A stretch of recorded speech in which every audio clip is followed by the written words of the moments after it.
Hello everyone, I am Shiv Kumar Sinha. Welcome to YouTube channel My Observation Life. Discussion on reservation in employment की श्रृंखला में आज part 10 प्रस्तुत कर रहे हैं। और पार्ट 10 में जो हमारा ध्यान केंद्रित करने का विषय होगा वह है initial employment and reservation. Appointment जो पब्लिक एडमिनिस्ट्रेशन में जो रिक्रूटमेंट का जो तौर तरीका है उसमें दो है, एक फ्रेश रिक्रूटमेंट है और एक recruitment with in the service है। यानी अपॉइंटमेंट जो है एक फ्रेश होता है, दैट इज ए इनिशियल, और दूसरा जो है appointment with in the service, माने सेवा में जो पहले से कार्यरत हैं उनमें से उनका अपॉइंटमेंट होता है। यह रिक्रूटमेंट का दो तरीका पब्लिक एडमिनिस्ट्रेशन में प्राय।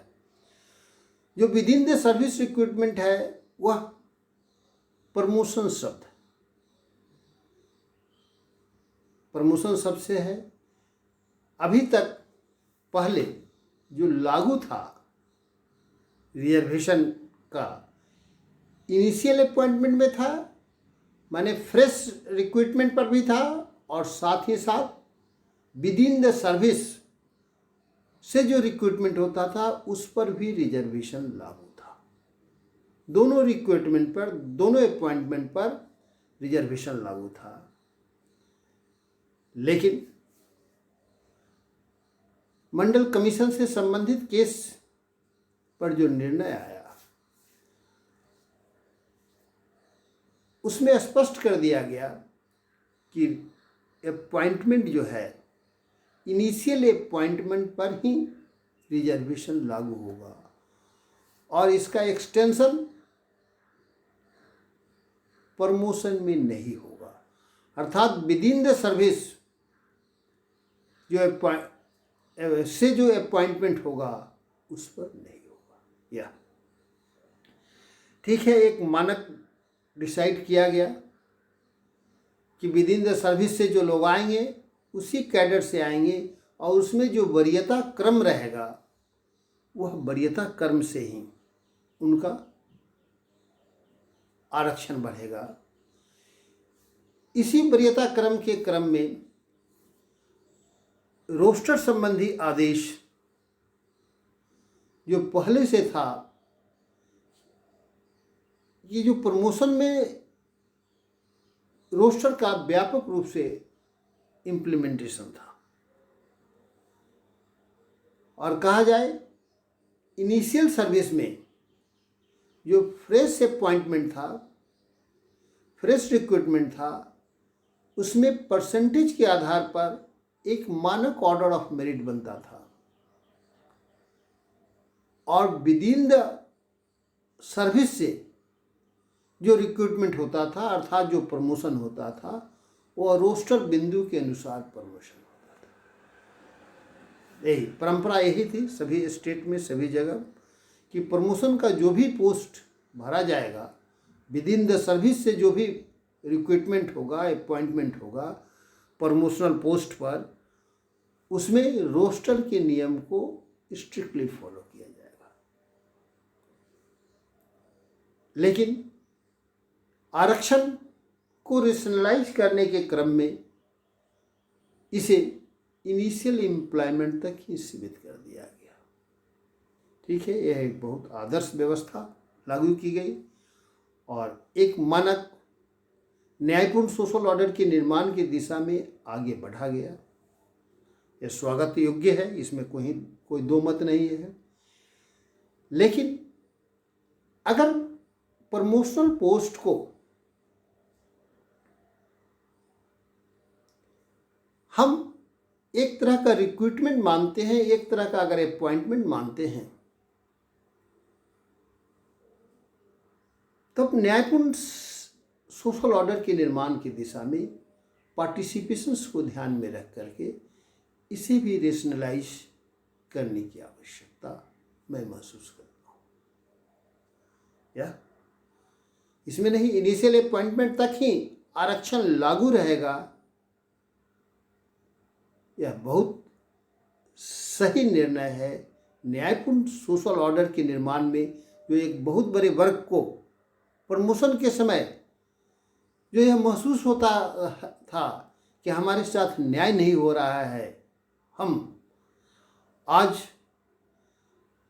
जिस वर्ग के हम ऑफिसर्स हैं, जो हमारा सबऑर्डिनेट है, वह कल मेरा ऑफिसर्स बन जाएगा। यह हायरार्की के सिस्टम के अनुसार सही नहीं था, इसलिए रोका गया। लेकिन अगर इनिशियल अपॉइंटमेंट में किसी व्यक्ति का अगर 4th ग्रेड में प्यून के पद पर पहले से कार्यरत है और फिर 4th ग्रेड से 3rd ग्रेड में जाने के लिए अगर वह आवेदन देता है, तो क्या वह इनिशियल अपॉइंटमेंट माना जाएगा या प्रमोशनल अपॉइंटमेंट माना जाएगा? क्योंकि जैसे ही 3rd ग्रेड में भी 50% आरक्षण है, तो वह 50% आरक्षण जो 4th ग्रेड में जो प्यून के पद पर बहाल था, वह किरानी के पद पर अगर कोई एप्लीकेशंस भरता है, आवेदन देता है, तो वह फ्रेश अपॉइंटमेंट माना जाएगा, इनिशियल अपॉइंटमेंट माना जाएगा या प्रमोशनल अपॉइंटमेंट होगा। इस बात पर कहीं न कहीं क्लियरेंस की आवश्यकता है, चिंतन की आवश्यकता है, मनन की आवश्यकता है, मार्गदर्शन की आवश्यकता है। अगर अनुसेवक है, अनुसेवक का प्रमोशन एक स्केल से दूसरे स्केल में होता है, वहाँ आरक्षण की आवश्यकता नहीं है। अगर 3rd ग्रेड है, 3rd ग्रेड का प्रमोशन उसी ग्रेड में रहते हुए अगर अगले स्केल में होता है, तो वहाँ आरक्षण की आवश्यकता नहीं है। अगर असिस्टेंट का प्रमोशन सेक्शन ऑफिसर में होता है, तो शायद वहाँ प्रमोशन की आवश्यकता है। लेकिन अगर सेक्शन ऑफिसर का फ्रेश वैकेंसी निकलता हो और कोई असिस्टेंट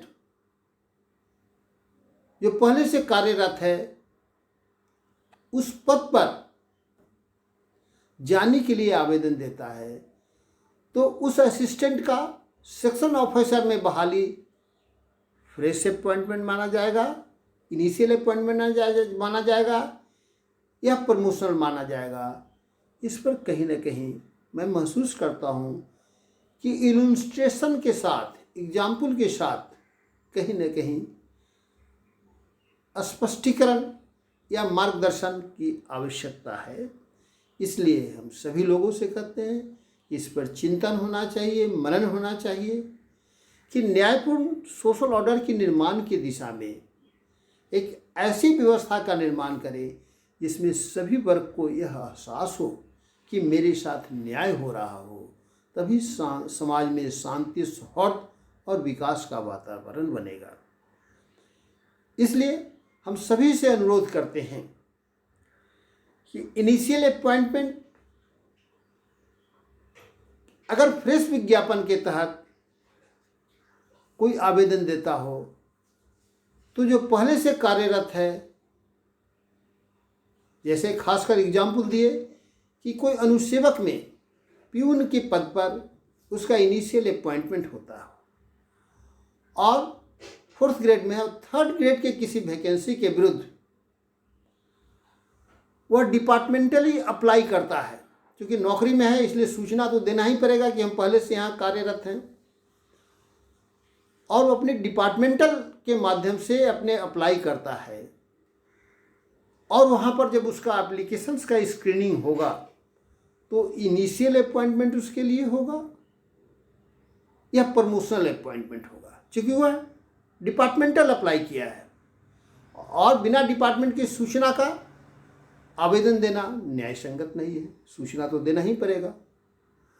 इस परिस्थिति में, इस बिंदु पर इनिशियल अपॉइंटमेंट का एक्सटेंशन प्रमोशन में नहीं किया जाएगा, इस बात का थोड़ा सा महसूस करते हैं कि व्यवहार में इस रिजर्वेशन को लागू करने के क्रम में इस पर मार्गदर्शन की आवश्यकता है।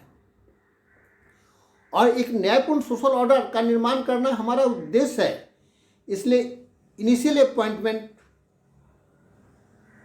और फ्रेश अपॉइंटमेंट या प्रमोशन अपॉइंटमेंट इलस्ट्रेशन के साथ, उदाहरण के साथ व्याख्या करके मार्गदर्शन की आवश्यकता है। अन्यथा कहीं कहीं इस तरह की आवेदन छांटने की खासकर यही एग्जाम्पल दिए, कोई 4th ग्रेड में बहाल है, प्यून में है, और वह 3rd ग्रेड का जब वैकेंसी निकलता है तो वह डिपार्टमेंटली अप्लाई करता है, जो एक डिसिप्लिन कर्मचारी के लिए आवश्यक है अप्लाई करना। और जैसे ही डिपार्टमेंटली अप्लाई करता है तो उसके आवेदन को प्रमोशनल या इनिशियल अपॉइंटमेंट माना जाएगा। इसका एग्जाम्पल के साथ, इलस्ट्रेशन के साथ मार्गदर्शन की आवश्यकता है, ताकि न्यायपूर्ण सोशल ऑर्डर के निर्माण की दिशा में हम आगे बढ़े। मेरा उद्देश्य है कि हर छोटे छोटे बिंदुओं पर ध्यान आकृष्ट कर हम अपना ऐसा आचरण करें कि समाज में सभी को यह एहसास हो कि मेरी भागीदारी इस सरकार में, इस समाज में बहुत अच्छा है, मेरा हक हर जगह मूवमेंट का है, हमारे साथ कोई अन्याय नहीं कर रहा है, ताकि सामाजिक सौहार्द बना रहे। इसलिए इस छोटे से बिंदु पर, इनिशियल अपॉइंटमेंट के कंसेप्ट पर, कि रिजर्वेशन इनिशियल अपॉइंटमेंट तक ही सीमित रहेगा, इस बात की बारीकी से, उदाहरण के साथ इसकी व्याख्या कर इलस्ट्रेशन के साथ मार्गदर्शन की आवश्यकता है। इसलिए सभी को ध्यान आकृष्ट करते हुए मैं अनुरोध करता हूँ कि इस दिशा में आगे बढ़ा जाए कि व्हाट इज इनिशियल अपॉइंटमेंट, और इनिशियल अपॉइंटमेंट्स अगर किसी नए पोस्ट पर बहाली करते हैं तो जो पूर्व से जो कार्यरत हैं उसका वह प्रमोशन माना जाएगा या इनिशियल माना जाएगा। इस पर सभी लोग चिंतन करें, मनन करें और न्यायपूर्ण सोशल ऑर्डर के निर्माण की दिशा में आगे बढ़े। मेरा यह विश्लेषण अगर आपको अच्छा लगता हो तो इस पर चर्चा करें, परिचर्चा करें, शेयर करें, लाइक करें, सब्सक्राइब करें। धन्यवाद।